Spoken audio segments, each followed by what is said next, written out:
Passenger 57, Drop Zone, The Raisin Sun with Sean Connery. Those are some Wesley Snipes classics where he started to display on screen that he could actually do martial arts. And all of the martial arts that he was displaying, that's what led to him becoming Blade. At that time, they couldn't decide should they get Billy Blanks, could they get Michael J. White. Between those three, they couldn't decide. And finally, they thought Billy Blanks was too old, which that was kind of like disrespectful because at that time he had did Tybo, and they was afraid he might have not been interested in the character of Blade. And he went on record and said he likes the comic book character, but he wanted the story to be told right. You know, the studios didn't think people would know who Billy Blanks is, so that's why he never got to be Blade. Michael J. White, they weren't quite sure if he was going to be a big star yet. And by default, it went to Wesley Snipes. He ended up in the Blade movies. So Wesley Snipes is on here because he's legit, okay? He was doing this stuff when he was in college. And when he was itching for the chance to do it in those movies, Demolition Man was the movie for him to do it. And I like Wesley Snipes' action-packed movies. So you can see why he's on this list. And he's been in plenty of martial art documentaries. So coming in at number 7 is Keanu Reeves tied with Jason David Frank. Now, Keanu Reeves owes a lot to the martial arts because the first 10 years he was already a legit action star. I mean, he went from comedy to action in the blink of an eye. He did The Adventures of Ted and Bill 1 and 2. Totally awesome, dude. Yeah, it's been like a long time since I did the impersonation. And he actually did those movies. And then he was getting a little older, and he decided it was time to get a little serious, and then all of a sudden he popped up in a movie called Point Break. Before there was Fast Furious, there was Point Break. Then he pops up in another action-packed movie, Speed. One of his greatest movies to ever date. It's too bad he didn't pop up in the sequel. I would have killed for him to be in the sequel of Point Blank and in Speed. Because they did make sequels of those movies before they remade them. But my point is, he was in both those franchises. Those could have been franchises right there. Then he starts doing these other movies, suspense thrillers. Then he does a movie called The Matrix, which really propels him into the spotlight. I mean, Will Smith turns it down. He picks up the role. All of a sudden, he's a bona fide. And when he started doing Jeet Kune Do, when he started doing all these martial art fighting styles, it stuck with Keanu. Most actors, they might do 3 or 4 movies. All right, I'm done with the martial arts. I've done my thing. Nope, this had a powerful, profound effect on him. Because after he done Matrix 1, 2, and 3, there would be like 10 other films that were all martial art films that weren't The Matrix. And he kept doing martial art movies after they said, you don't got to do it no more. He stuck with it. And it led to what? John Wick. John Wick 2. John Wick 3. Now you're getting the John Wick 4. Now you're getting the Matrix 4. Because he stuck with it for another 10 years. And he became legit because he did his own dangerous stunts. He wasn't afraid to get hit for real. He didn't care if he got hurt. He would actually do some of the choreography himself. How many actors you know are willing to do all of that and put themselves on the line? He did it. He would watch all of Bruce Lee's movies, learn from the philosophy, learn from the principle, go speak to Jackie Chan, go speak to Jet Li, and try to absorb and learn as much information as he possibly could. You got to give Keanu Reeves some respect for doing that. Because most actors, they just want to be rich and famous, but they don't want to put in that work. He put in that work. On the other hand, we have Jason David Frank. I actually met Jason David Frank. Not once, twice. As a kid, you don't ever expect to ever meet any of your heroes that you see in movies and television. It must have been my lucky year because the same year I met Jean-Claude Van Damme, less than 2 years later, and I mean like 2 to 3 years later, when he is in the prime of his movie career, Jason David Frank is a bona fide action star. Because he did the television show The Power Rangers. He's known for being the Green Ranger. We all used to have on the green T-shirt, and I used to bust out my morpher. It's morphin' time, Dragon Sword, and pretend I was the Green Ranger. I remember my best friend had the Green Ranger dagger, and we would get the dagger and start calling out Dragon Sword out of the water and shit. It was a good time to be a Power Ranger fan, and he had such huge fanfare. He became the leader, and every time Power Rangers came on, I envisioned myself as the Green Ranger. He was the only character to be multiple Power Rangers: the Green Ranger, the White Ranger, the Red Ranger twice, to be in 2 movies, to be in 7 to 8 seasons of a television show. And then he got his own theme song. Go Green Ranger, go Green Ranger, go. And the fact that I would copy all of the martial arts in the house, which is like a big no-no because my mom got to yelling and screaming, Alex, stop that shit. And my dad be like, let him go. He got something to do. Let him go. And I would do all of the shit that Tommy would do. I would do that. I would do all of that.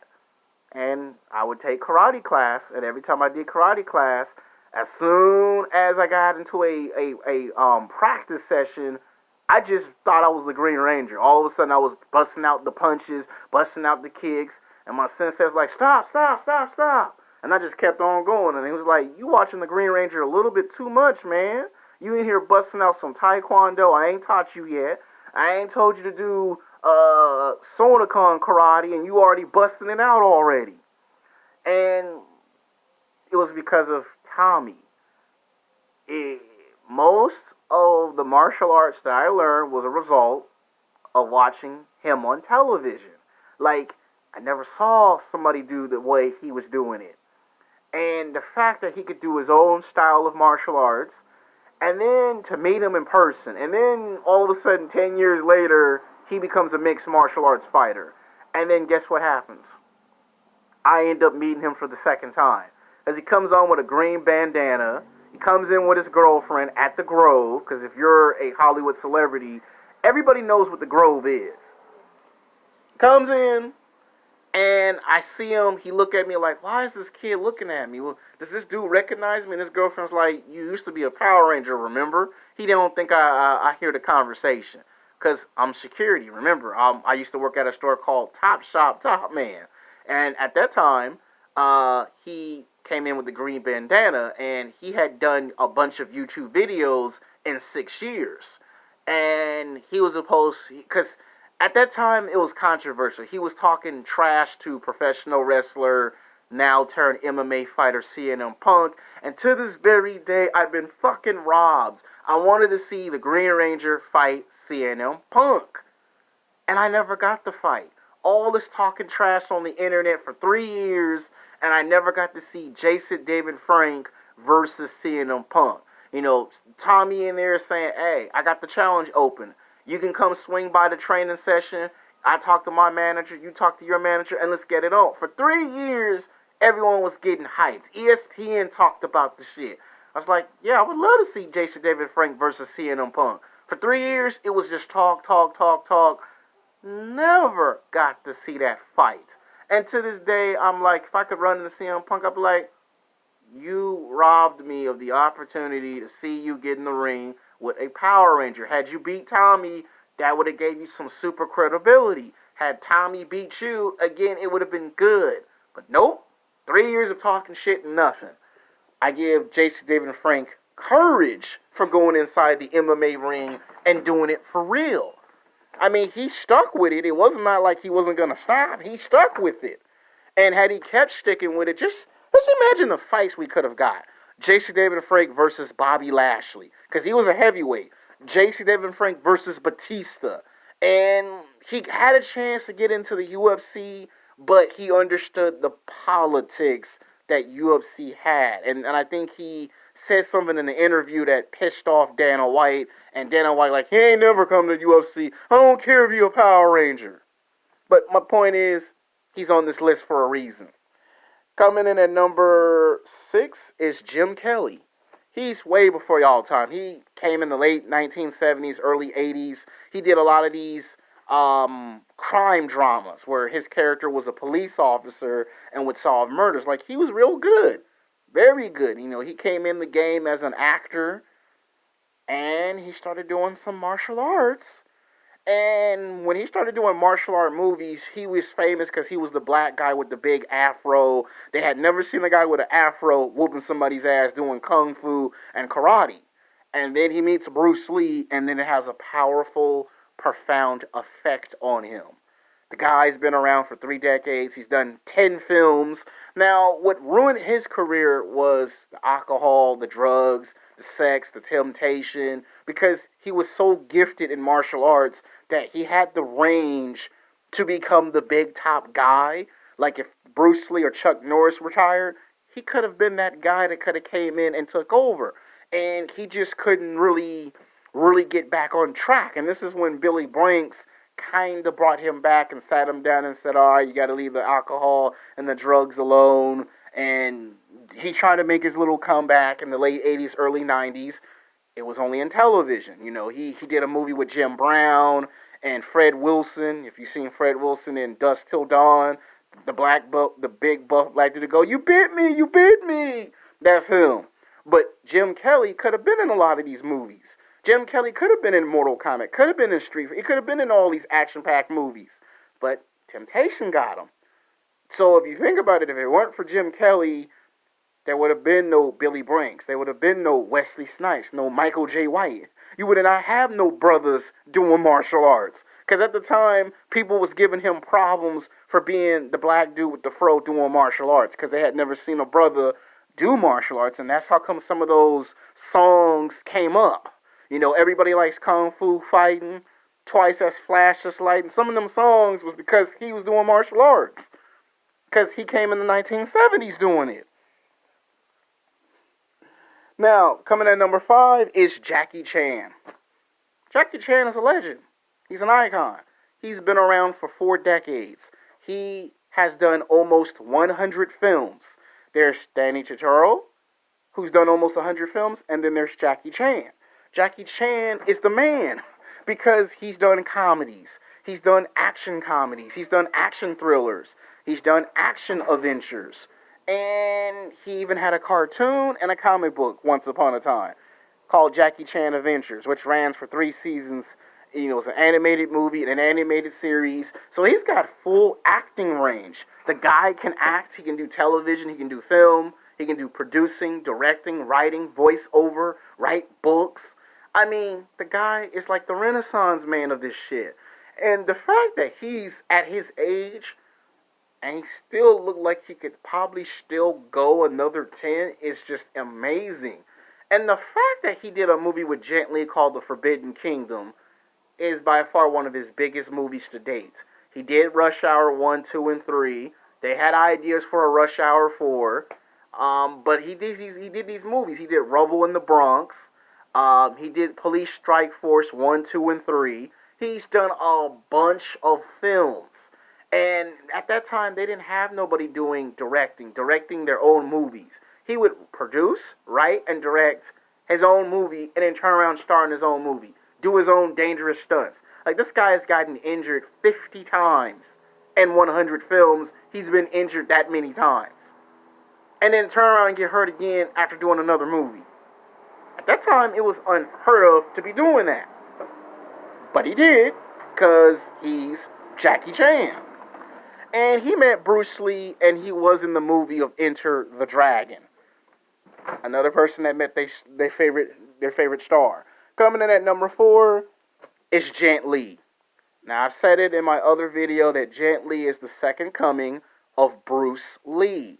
He's been in the game for 3 to 4 decades. He himself has done almost 100 films. Half of those films, he wasn't speaking English, and then we know the movies where he speaks very good English. Romeo Must Die, Cradle to the Grave, At War, The One, Black Mass 2. He pops up in the Extendable movies. Jet Li is a legend. He's an icon. The guy's been around. He gives you nothing but his heart and his soul and his passion. And if anyone can pick up the mantle of Bruce Lee, it's Jet Li. The guy has respect and credit for Bruce Lee. Like most kids, he actually got to meet a lot of his martial art influences when he was a kid. And Jet Li today is retired from doing martial arts and acting, but before he retired, he did help out this younger guy get into the movies. So Jet Li's that good because he's worldwide acclaimed. Now we know there's that controversial thing that happened in 2007 where he was talking to an executive producer in South Central, and this pimp basically was beating up his girlfriend, and the guy tried to challenge Jet Li to a fight, not realizing who Jet Li was, and Jet Li was trying to beg the pimp to stop trying to fight back, and I didn't want no trouble, and the pimp thought he was the man, and then the guy put his hand on Jet Li, and Jet Li broke his hand in three places because he put his hands on Jet Li, which goes to show you just because somebody's 5'7" and 170 pounds, that don't mean shit. The guy breaks your arm in three places, you're fucking with the wrong person. Just to let you know, you're fucking with the wrong person. And like I said, he did a movie called Forbidden Kingdom with Jackie Chan. That was like the first time these two worked on screen face to face for the first time ever. Coming in at number 3 is Jean-Claude Van Damme. You cannot have the man from Bretzels with muscles not on this list. You have to have him on this list. As a kid, I loved Jean-Claude Van Damme movies. The ones he did in the 80s, the 90s, the early 2000s. I like all of Van Damme's movies. The way he would scream, "Come on!" No one had never done what he done in those movies. Sideboard, Hard Target, Double Impact, Universal Soldier, Bloodsports, Kickboxer. Those were some Jean-Claude Van Damme classics. But there's one movie special to my heart that I like to this very day. Death Warrant. Think about it. A guy who has to become a district attorney goes undercover to go against a villain called Sandman. And then you're forced to use martial arts in prison. Then you get put in prison for real. And then you're stuck with a narcissistic sociopath. And you're forced to not only fight criminals in prison, you're forced to fight the main villain that you're supposed to criminate. One of his best martial art movie portrayals. He did a movie called The Quest. He did Street Fighter. He did a lot of movies. A lot of them. And had he not been plagued by drug use, temptation, sex, no one's perfect, because when I got to the Grove, I kind of felt like Jean-Claude Van Damme. I'm not going to sit here and fucking lie. When I got to the Grove at Top Shop Top, man, and I kept meeting all these beautiful, attractive women, but there's one particular woman that I had a huge crush on, that I crushed on very hard, got myself in trouble 4 times. It brought me back to when Jean-Claude Van Damme was getting in trouble with women, because he's known as a womanizer to a lot of people. I'm not saying he's not, but even he will be the first to admit he made a lot of mistakes. And when I was at the Grove, I do feel like I'm Jean-Claude Van Damme. The women be smiling. I smile back. He had that go-lucky personality where he would do this to the camera. He did the eye blinking in camera. You know, there was... And then to do the splits. Like, a lot of guys was trying to do the splits, and they couldn't do this shit. We had this one girl in high school and in college that she could do the splits the same way Jean-Claude Van Damme could do them. The girl could do the splits with no problem. And this guy was doing this shit for years. Like, I watched all of his movies. I didn't care if they were good, they were bad. And he was right there with Arnold Schwarzenegger, right there with Sylvester Stallone. He was right there with the big names. He even got to pop up in The Last Action Hero as a cameo. What makes you wonder, how come we never got Jean-Claude Van Damme versus Arnold Schwarzenegger? I know Arnold's like, "What do you mean, kid? I'm gonna get you for that. Go to the gym now." I know Arnold will probably be laughing if he saw this video. But my point is, he also was in the movie Predator. I mean, he was supposed to play the Predator, but he didn't want to do it. And he also popped up in 2 of Chuck Norris's movies. It's how he got discovered and how he got his career completely flushed out. And he's been doing all these movies. When he came back and gave me sequels to Universal Soldier, I was so happy. And he also popped up in the reboot to Bloodsport, which, again, how many actors can do that? He popped up to the reboots to Bloodsport and Kickboxer. Kickboxer first with Dave Bautista on the big screen. I was like, oh shit, he's right there with Dave Bautista. And then to pop up in Extendables Part 2. One of the greatest movie cinematic ass whoopings of all times. Yeah, Sylvester Stallone's character Betty Ross won the fight, but to me, the winner of that real fight is Jean-Claude Van Damme. He really was fighting Sylvester Stallone, and he was giving it to his ass. Like, go on, Van Damme. And my friend's like, but he's the bad guy. I don't give a damn. Go on, whoop some ass, Jean-Claude Van Damme. Coming in at number 2, and it's a tie, is Chuck Norris and David Carradine. Now, these are both guys are legends. They're icons. David Carradine was around for 3 decades. Chuck Norris has been around for 4.5 decades, almost 5. Chuck Norris is the man. You watch a television show called Texas Walker Ranger, you're getting a chance to see a legend at work. Like, his television show was so great. At that time, he was competing against a show called Law and Order. Most shows don't do very good against Law and Order. His did. And he was known as the Karate Man because he did karate, he did kung fu, he did boxing, kickboxing, and he had his martial art movies. And when he did Missing in Action 1, 2, and 3, those were some good Chuck Norris films. Those were some good movies. Before we got all these action-packed army movies of today, those were some good-ass movies. And then he does a movie before all of that.